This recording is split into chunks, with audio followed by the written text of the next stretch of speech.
are counting on your silence. They are counting on your exhaustion.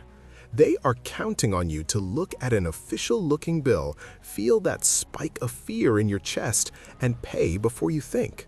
And every single day, it works. This is not about small misunderstandings. This is about money being drained from seniors who legally do not owe it. Your retirement, your savings, your peace of mind, all targeted by pressure, confusion, and intimidation. Picture this like a mental map.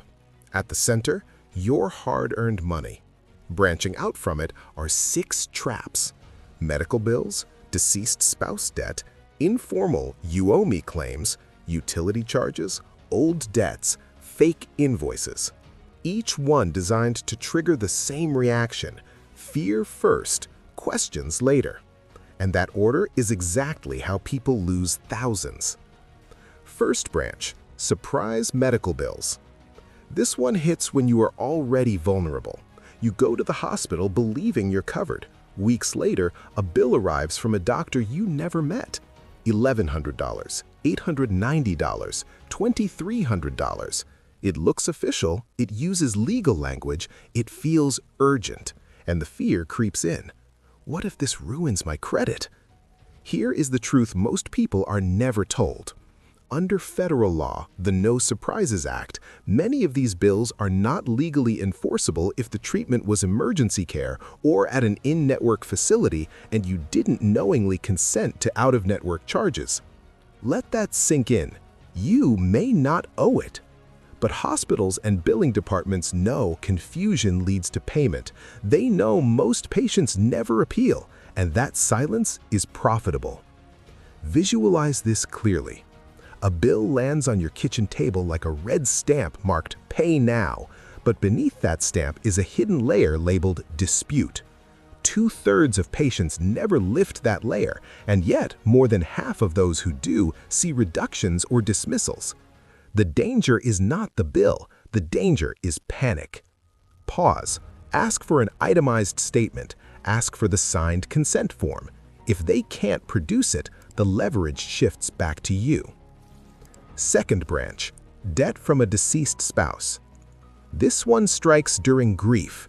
The phone rings days after a funeral. A calm voice says, "You need to take care of this balance today."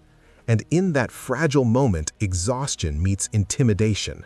Collectors blur the line between the estate and you personally. But here is the legal reality. Unless you co-signed or are legally tied to that account, you are not responsible for your spouse's debt. Not morally pressured, not emotionally cornered, not legally obligated. They rely on kindness. They rely on confusion. They rely on the fact that you don't want conflict while mourning. Imagine grief as an open wound. Now imagine someone pressing on it with a payment demand. That is not accidental. If they cannot show a signed agreement with your name on it, you do not owe it. Demand written proof. No proof, no payment. Third branch, informal "you owe me" claims. This one hides behind familiarity. A neighbor, a former caregiver, a distant relative. Months later, they claim you borrowed money. No contract, no terms, no written proof, just pressure. This is where guilt becomes weaponized. But courts do not enforce guilt. They enforce documentation. Without a written agreement, dates, terms, signatures, enforcement is extremely difficult. The burden of proof is on them, not you. Visualize this scenario. Someone hands you a blank piece of paper and says, "Sign here, trust me." Would you? Then why pay based on memory alone? Pause. Respond calmly. I don't recall this as a formal loan. I need documentation. Silence often follows because intimidation collapses under scrutiny.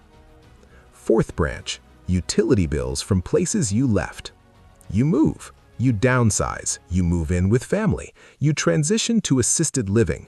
Months later, a bill arrives from your old address. Gas, water, electric, hundreds of dollars. Here's the critical truth. If you did not live there and the service was not under your control, you are not automatically responsible. Utility companies make administrative errors, accounts stay open, meters get misread, and sometimes they assume the quiet former resident will simply pay to avoid trouble. Imagine a shadow following you after you move. That shadow is an unpaid bill that shouldn't exist. If you pay it just to be done, you may be admitting responsibility.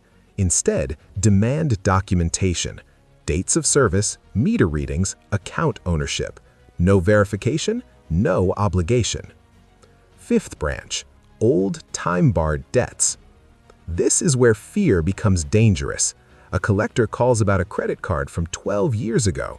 They speak firmly, they mention escalation. Your memory blurs. Here's what matters. In most states, debts have a statute of limitations, often 3 to 6 years. After that, they are legally time-barred. Collectors may still contact you, but they cannot successfully sue unless you reset the clock. And how does the clock reset? A small payment or admitting the debt is yours. One sentence, one transaction, that's all it takes.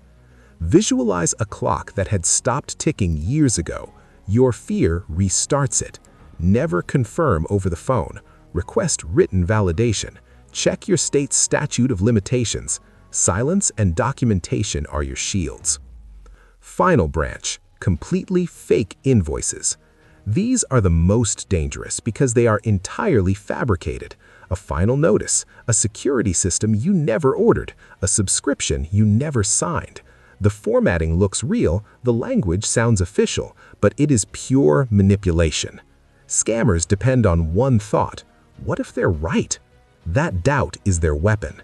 If you did not authorize the service, you do not owe it. Period. Never call numbers printed on suspicious invoices. Verify independently, because once money leaves your account, recovery is difficult. Now step back. Look at the entire mental map. Center, your retirement savings. Surrounding it, pressure tactics, medical confusion, grief exploitation, social guilt, administrative error, expired debt intimidation, outright fraud. Each trap depends on urgency, but the law is not on their side nearly as often as they want you to believe. One pause, one request for documentation, one refusal to be rushed. That pause can protect thousands. They hope you won't question. They hope you'll pay quietly. They hope fatigue will override logic. Don't let it. Because once money leaves your account, getting it back is harder than preventing the loss. You worked decades for your savings. You followed the rules. You deserve to know when you legally owe and when you absolutely do not. The most powerful word in consumer protection is not pay, it's prove it. And sometimes that single sentence is enough to make the pressure disappear.